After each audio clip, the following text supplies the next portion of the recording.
کہ ہمارے آقا صلی اللہ علیہ وسلم نے ابتدائی نمازیں بیت المقدس کو ہی قبلہ مان کر نمازیں پڑھی ہیں، تو بیت المقدس مسلمانوں کا قبلہ اول بنا، بیت المقدس مسلمانوں کا قبلہ اول بنا، اس لیے ہماری یہودیوں کے ساتھ یہی لڑائی ہے کہ ہمارا قبلہ جو ہے اول بیت المقدس ہی ہے۔ تو اب اس کو تبدیل کیسے کیا گیا، کس طرح ہوا، یہ قرآن پاک بیان کرے گا۔ ہم نے قرآن سے سیکھنا ہے اس کو، بجائے میں دوسری تاریخی حوالے تو وہ بھی دے سکتا ہوں، لیکن میں براہ راست ہر قرآن کی آیت پڑھوں گا اور ترجمے سے بھی آپ کو بتاؤں گا قبلہ کیسے بدلا۔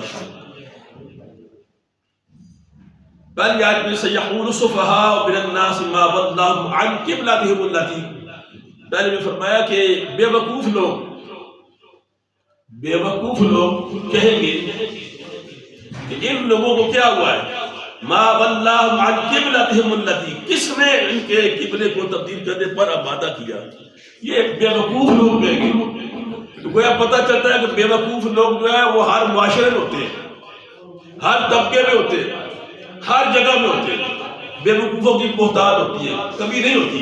تو قرآن یہ کہا سَيَقُولُ السُّفَهَاءُ، یہ بے وقوف لوگ کہیں گے کہ ان لوگوں کو کس بات نے آمادہ کیا کہ یہ قبلہ اول چھوڑ کر قبلہ ثانی کی طرف رغبت کرے گا۔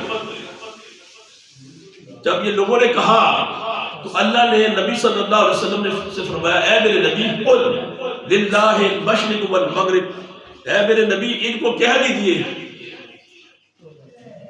نماز دائیں منہ کر کے پڑھو یا بائیں کرو، مجھے تو قبلوں کی حاجت نہیں ہے، مجھے تو قبلوں کی حاجت نہیں ہے۔ قل للہ المشرق والمغرب، کیا دو مشرق اور مغرب جو ہے وہ اللہ ہی کے لیے، بے شک مشرق کی طرف منہ کر کے نماز پڑھو، مغرب کی طرف نماز پڑھو، تو دونوں سمتیں اللہ ہی کی ہیں، جس طرح منہ کرو گے وہ اللہ ہے، اللہ ہی ہوگا۔ تو فرمایا یہ دونوں سمتیں ہر طرف سے اللہ ہی کی ہیں۔ بے وقوف لوگ کہتے ہیں کہ ان کو کس بات نے آمادہ کیا کہ قبلہ اول کو چھوڑ کر قبلہ دوم میں چلے گئے۔ پھر آگے فرمایا بس چھوڑو، یہدی من یشاء الی صراط مستقیم، محبوب ہم جسے چاہے نا صراط مستقیم کی ہدایت دے دیتے ہیں۔ ان کے کہنے پر نہ جائے، کہنے والے کہتے ہیں، بے وقوف کہتے ہیں، بے وقوف اعتراض کرتے ہیں، ان کی سمجھ میں نہیں آتی۔